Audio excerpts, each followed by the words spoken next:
கர்த்தருடைய பரிசுத்த நாமத்திற்கு ஸ்தோத்திரம்.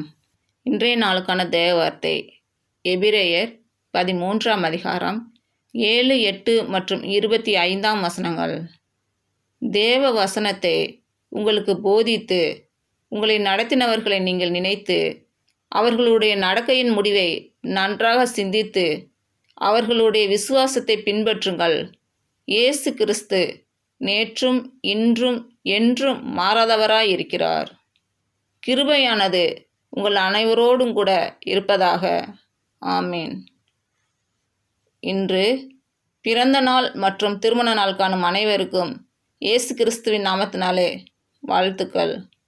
கர்த்தர் உங்கள் பலவீனங்களை மாற்றி உங்களுக்கு பலத்தை கட்டளையிடுவாராக.